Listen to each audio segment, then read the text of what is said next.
नमस्कार दोस्तों, आपका स्वागत है अपने यूट्यूब चैनल पे। मैं आज आपको जो भी हेवी वेट बकरे हैं, जो भी बकरीद के लिए बकरे बनाते हैं, उनको जो भी दाना अपन खिलाते हैं उन बकरों के लिए, वो किस तरह से खिलाने का है उसके बारे में आज बताने वाला हूँ। ये जो देख रहे हैं ये है गेहूँ।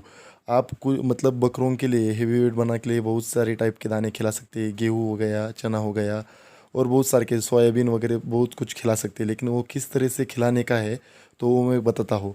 अभी जो गेहूँ है वो मैं अभी एक बर्तन से निकाल के मतलब एक बर्तन में भिगोने के लिए ले रहा हूँ। क्योंकि क्या होता है, जो भी दाना अपन खिला रहे हैं उसको 500 ग्राम हो गया या 1 किलो हो गया, तो वो उसका हजम होना चाहिए, उसको पचना चाहिए, उसके पचन सिस्टम में, वो डाइजेस्ट सिस्टम में डाइजेस्ट होना चाहिए। नहीं होगा तो अगले दिन या 2 दिन तक तो वो खाएगा, लेकिन उसके बाद नहीं खा पाएगा।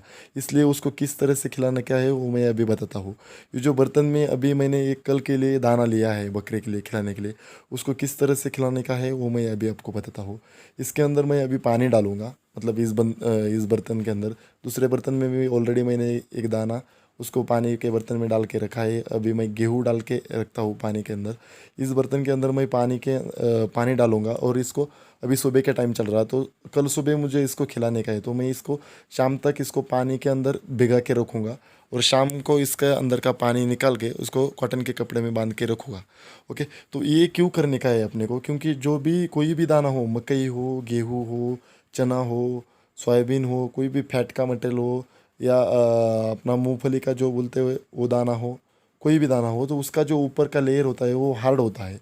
और वो हार्ड लेयर की वजह से अपने को जानवर को जो डाइजेस्ट नहीं कर पाता जल्दी से, और जल्दी से डाइजेस्ट न करने की वजह से वो 1-2 दिन खाएगा, उसके तीसरे दिन कम खाएगा, चौथे दिन और भी कम खाएगा, ये प्रॉब्लम आती है। लेकिन उस प्रॉब्लम की वजह से बकरा उसका वेट नहीं पकड़ पाता, क्योंकि वो पचा ही नहीं पाता, वो डाइजेस्ट ही नहीं कर पाता। अभी शाम का टाइम हो गया है, मैं इसके अंदर का पूरा पानी निकल लेता हूँ। अभी मैंने सुबह इसको रखा था, अभी शाम के टाइम पे मैं इसका पानी पूरा निकल लेता हूँ और पानी निकाल के इसको पूरी रात तक कॉटन के कपड़े में बांध के रखता हूँ, और अगले दिन सुबह मैं अपने बकरों को खिला देता हूँ। तो इसके वजह से क्या होता है, बकरा बड़े चाव से उसको खाता है, और बड़े चाव से खाने की वजह से वो उसको पचा पाता है, उसको डाइजेस्ट कर पाता है, और अगले दिन फिर से उसको खाने के लिए रेडी रहता है। क्योंकि उसके पेट का पूरा उसने पचा के अपने बॉडी के लिए यूज़ किया होता है। इस टाइप का कॉटन का कपड़ा ले लीजिए और उसके अंदर बांध के रख दीजिए पूरी रात तक, और कल सुबह उसको छोड़ के अपने जानवर को खिला दीजिए। इधर आप वीडियो में देख सकते हैं। अभी इस टाइप से दाना खिलाने से क्या होगा, क्योंकि कोई भी दाना आप बकरे को खिला देंगे, मतलब कोई एक दाना खिलाएंगे तो बकरा बड़ा नहीं बन पाएगा।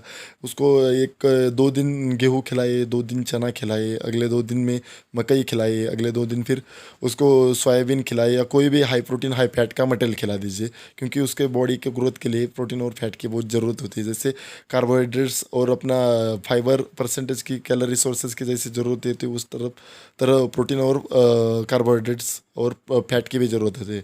इसलिए आप सोयाबीन उसको खिला सकते हैं। अभी मैंने उसको पूरे रात तक रखा था, और अगले दिन सुबह में मैंने उसको छोड़ के अपने जानवर को अभी खिलाता हूँ। ओके, तो इस तरह से खिलाने की वजह से वो जानवर ज़्यादा से ज़्यादा पचा पाएगा, अपनी बॉडी को ज़्यादा से ज़्यादा ग्रास्प कर पाएगा। क्योंकि डायरेक्टली अपने जो हार्ड दाना होता है, मतलब भिगोने के पहले जो हार्ड दाना रहता है, अभी ये सॉफ्ट हो गया है बहुत सारा, और उसको डाइजेस्ट करने से, चबाने से वो चबा जाएगा इजीली उसको, और वो अपने बॉडी के लिए यूज़ कर पाएगा। और डायरेक्टली जो दाना अपना मिलता है मार्केट से, गेहूँ हो गया, चना हो गया या मकई हो गई, उसको डायरेक्टली खिला देंगे तो जानवर खाएगा, लेकिन उतना ज़्यादा क्वांटिटी में नहीं खाएगा। इस तरह से अपन खिलाएंगे तो ज़्यादा तो क्वांटिटी में खा सकता है। एक बड़ा बकरा उसको 1-1 1.5 1.5 kg दाना उठा पाएगा इस तरह से खिलाओगे तो। नहीं तो वो क्या करेगा, थोड़ा बहुत दाना खाएगा और वो डाइजेस्ट नहीं कर पाएगा, इसकी वजह से वो वेट नहीं पकड़ पाएगा। इस तरह से खिलाओगे तो वो डाइजेस्ट करेगा, उसके बॉडी के लिए उस सब चीज़ का यूज़ करेगा मैक्सिमम। नहीं तो वो पीछे से निकाल देगा, जब पचेगा ही नहीं जानवर को दाना, जो खा रहा है उसको डाइजेस्ट ही नहीं होगा, तो वो पीछे से निकाल देगा वो दाना, और जानवर जल्दी से जल्दी वेट नहीं पकड़ पाएगा।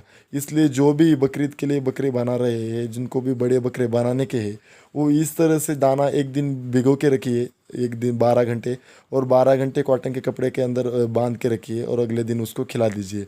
तो बकरा ज़्यादा से ज़्यादा दाना खा पाएगा।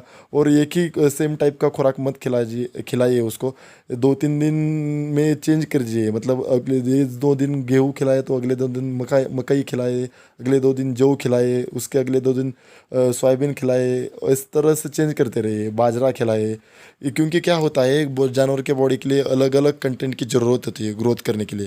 क्योंकि कोई भी एक चीज़ खाने की वजह से जानवर ग्रोथ नहीं कर पाता। आदमी ने ह्यूमन बॉडी के लिए भी कोई भी एक ही सब्जी अपन पूरे महीने के लिए एक ही सब्जी खाएंगे तो वेट लूज हो जाएगा, वेट कम हो जाएगा, लेकिन वेट बढ़ेगा नहीं। तो इसी तरह से सेम होता है, क्योंकि अलग अलग चीज़ खाने की वजह से उनको बॉडी के लिए अलग अलग जो कंटेंट होते हैं, अलग अलग जो न्यूट्रिएंट्स होते हैं, जैसे प्रोटीन हो गए, कार्बोहाइड्रेट्स हो गए, फैट हो गए, तो अलग अलग चीज़ों से अलग अलग कंटेंट मिलते हैं उसको। कैलोरीज हो गए, एनर्जी सोर्सेस हो गए, तो मिलते रहते हैं, तो उससे जानवर ग्रोथ कर पाता है। इसलिए अलग अलग खिलाओ उनको, एक ही मत खिलाओ, कोई भी एक ही दाना उनको मत खिलाओ जानवर को। तो अलग अलग दानों का ट्राई कीजिए, तो जानवर वेट एक दाना जैसे अपन खिलाएंगे कोई भी, मतलब गेहूँ ही उनको पूरा 1 महीना मतलब नॉन स्टॉप गेहूँ ही खिलाएंगे, तो गेहूँ के अंदर क्या है, उनको गेहूँ से अपने को एनर्जी सोर्स मिल रहा है, फाइबर परसेंट मिल रहा है, लेकिन अपने को प्रोटीन गेहूँ से कम मिल रहा है। क्योंकि गेहूँ के अंदर तो प्रोटीन खाली 7% होता है या 8% होता है। तो अपने को नॉर्मल वेट गेनिंग के लिए अपने को मिनिमम कम से कम 25 to 28% प्रोटीन चाहिए। तो प्रोटीन कहाँ से मिलेगा अपने को, तो प्रोटीन सोयाबीन से मिलेगा, प्रोटीन मूंगफली की जो खल होते हैं उससे मिलेगा, प्रोटीन कॉटन सीड केक से मिलेगा, वो प्रोटीन कोई भी मतलब ऐसे ऑयल वाली चीज़ से या जो भी जिधर से भी प्रोटीन दे सकते हैं उधर ऐसे आइटम उनको खिला दीजिए, अपने पास जो भी अवेलेबल होगा वो। और उनको एनर्जी सोर्सेज के लिए आप गुड़ खिला सकते हैं पानी में डाल के, या आप और भी कुछ मोलेसिस वगैरह भी ट्राई कर सकते हैं। क्योंकि बॉडी को ग्रोथ के लिए एनर्जी सोर्सेज भी चाहिए, जो बॉडी के ग्रोथ के लिए कार्बोहाइड्रेट्स भी चाहिए। जो एनर्जी सोर्सेज के लिए आप मकई भी उनको खिला सकते हैं, क्योंकि मकई के अंदर जो स्टार्च होता है उसके अंदर अच्छी क्वालिटी का एनर्जी सोर्सेज भी मकई के अंदर अवेलेबल है, तो मकई भी खिला सकते हैं। और बकरों को, कोई भी बकरा हो तो उनकी डिवर्मिंग कर रही है हर महीने, तो डिवर्मिंग की वजह से उनके बॉडी के अंदर इसके वर्म खत्म हो जाएगी और उनकी ग्रोथ अच्छे से कर पाएंगे। और एक ऐसा ख्याल रखिए कि जानवर के अंदर कभी भी कैल्शियम की कमी नहीं होनी चाहिए। इसलिए जानवर के लिए फार्म के अंदर कैल्शियम की ईंटें लगा दीजिए, और नहीं तो कैल्शियम का सिरप पिला दीजिए। और मिनरल्स की भी कमी नहीं होनी चाहिए, क्योंकि कोई भी मिनरल्स की बॉडी के अंदर कमी रहेगी तो भी ग्रोथ नहीं कर पाएगा। तो मिनरल्स की भी ईंटें फार्म के अंदर अपने लगा दीजिए। ये 2-4 बातों का ध्यान रखिए, क्योंकि कोई भी दाना उसको डायरेक्टली मत खिलाइए, ऐसे भिगो के खिलाइए तो ईजिली पचा पाएगा। उनको मिनरल्स के लिए मिनरल की ईंटें लगाइए, कैल्शियम के लिए कैल्शियम की ईंटें लगाइए, तो बॉडी के अंदर उन दोनों चीज़ों की कमी नहीं रहेगी। और भी कुछ आपको इसके अंदर प्रॉब्लम आ जाएगा उनके फीडिंग के बारे में, वो कोई भी बकरा ग्रोथ नहीं कर पाएगा, तो उसके लिए कुछ प्रॉब्लम आ गया तो डिस्क्रिप्शन में मैंने उनके लिए क्या क्या टॉनिक पिलाने के उसको भी लिंक दे दीजिए, वो भी एक वीडियो देख लीजिए। और भी एक खुराक के रिगार्डिंग एक वीडियो है डिस्क्रिप्शन में, उसकी भी लिंक है, वो भी वीडियो देख लीजिए। और अपने इस चैनल को सब्सक्राइब कीजिए और इस वीडियो को दोस्तों के अंदर शेयर कीजिए, बेल आइकन को भी हिट कीजिए, क्योंकि आने वाली नई वीडियो की नोटिफिकेशन आपको मिलते रहेगी। कुछ प्रॉब्लम आ गए तो मुझे कॉल कीजिए। Thank you.